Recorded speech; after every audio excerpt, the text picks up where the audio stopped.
Que estudar a patrística é um assunto muito importante e necessário, você já sabe. Agora, a patrística não é composta apenas de grandes nomes. Ela também é composta de grandes escritos. E é sobre isso que nós vamos pensar um pouco mais no episódio de hoje. Então, se te interessa, separa aí o seu café, que a teologia é por nossa conta.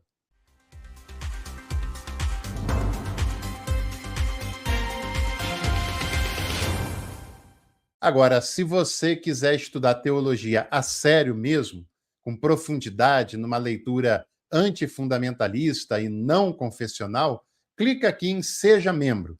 Nós temos alguns planos de valores diferentes e concursos diferentes para cada plano. Por exemplo, nós temos para todos os planos um belo curso de patrística para acrescentar ainda mais na sua caminhada e na sua formação. E você ainda se torna um cafezeiro, uma cafezeira e ajuda o nosso canal a fazer mais e melhor para todos que nos acompanham e que chegarão em breve. Faça parte, clica ali em Seja Membro, dá uma olhadinha e venha acompanhar conosco. Bom, no episódio de hoje da nossa série sobre patrística, nós vamos falar sobre alguns escritos muito importantes daquela época que quase entraram para o cânon da Bíblia. É isso mesmo, quase fizeram parte do Novo Testamento, porque durante praticamente todo o período da patrística, ou pelo menos a metade da patrística, nós podemos dizer que não havia ainda uma definição oficial, unânime, de qual seria o cânon do Novo Testamento, de quais seriam os textos considerados sagrados que compunham, ou que comporiam o Novo Testamento naquele momento. Algumas cartas e textos que estão no nosso Novo Testamento foram repudiados por algumas comunidades na época primitiva. E outros textos que não estão foram usados por muitos, inclusive fazem parte de cânons do Novo Testamento de outros lugares, como os etíopes, como os cóptas e outras tradições cristãs mundo afora ainda existentes nos dias atuais, né? Eu separei aqui 3 desses textos para a gente pensar. Vou deixar uma dica imperdível para você no final desse nosso vídeo, tá? Uma dica imperdível mesmo e gratuita para você aprender ainda mais. Então, não saia antes do final do vídeo, porque senão você vai perder, hein? O primeiro texto é a Didaqué, talvez a mais conhecida delas, né? Foi uma obra escrita por volta do ano 100, na comunidade de Antioquia, e que, sem dúvida nenhuma, é a obra de maior notoriedade. Foi citada pelos pais da igreja, como, por exemplo, Clemente, Orígenes, pessoas bem importantes daquele cenário, né? Que são usados para fontes de vários outros ensinamentos, teriam grande estima pelo conteúdo da Didaquê, que é uma coleção de instruções e costumes da igreja primitiva. É um texto que não é tão teológico, tão doutrinário, mas é muito mais de elementos práticos e elementos cerimoniais para as comunidades contempladas por aquele texto, né? Foi escrita na Antioquia por volta do ano 100 aproximadamente, né?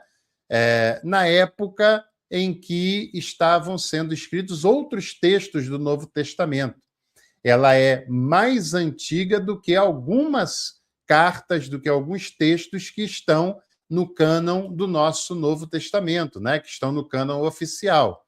É um catecismo e um catecismo mais antigo que a história pode nos trazer, né? É um catecismo, ou seja, uma série de cerimônias a serem observadas, o passo a passo, as liturgias.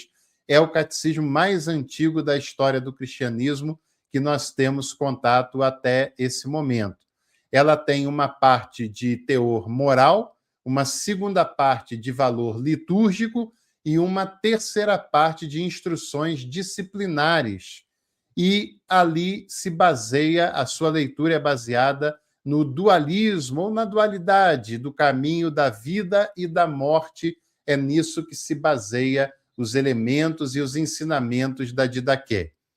O segundo escrito é o Pastor de Hermas, também um texto bem interessante, pertencente aos apocalipses apócrifos, né, que não entram no cânon do Novo Testamento, mas tem esse teor de literatura apocalíptica e é uma série de revelações feitas a um homem chamado Hermas, que vivia em Roma, e essas revelações são dadas a ele a partir de um anjo que aparece vestido de pastor, né?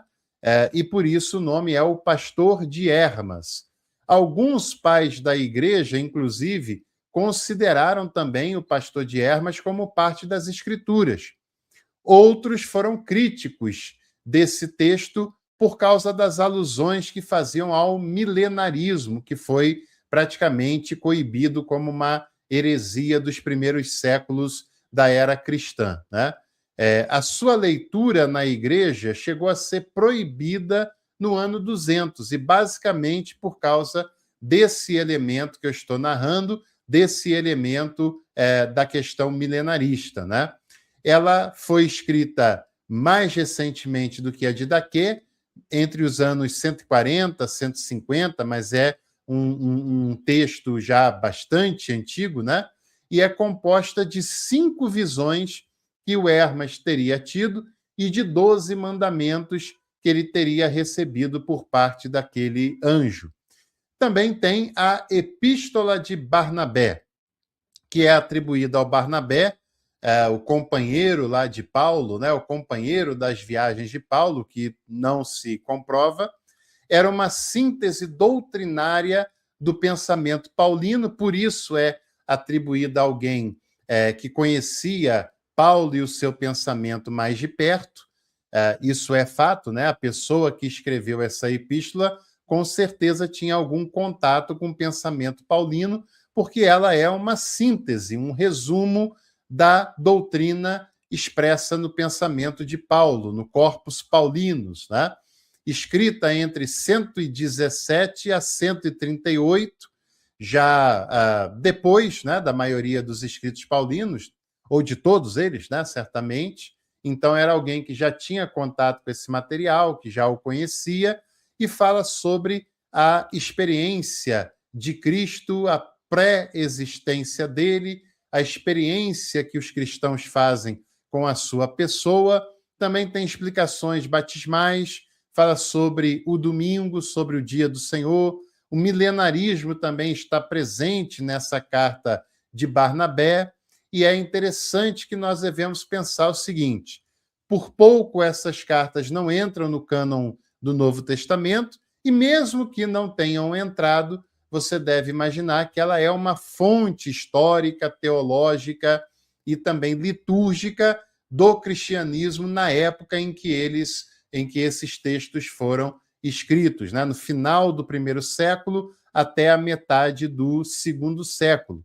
Textos bem interessantes, textos com valor histórico e teológico também muito relevante. E esse aqui é uma apresentação, um resumo sobre esses conteúdos.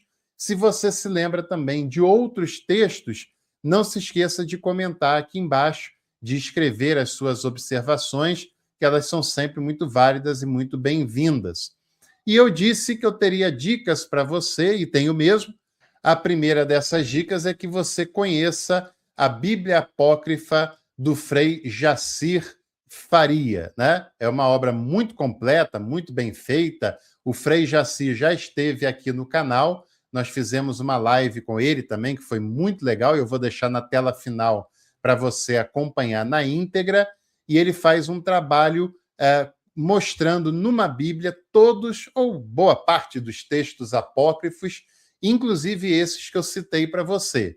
Lá não tem a Didaqué, mas não se preocupe, essa é a segunda dica. Aqui no canal nós temos a leitura na íntegra da Didaqué disponível para você, gratuitamente.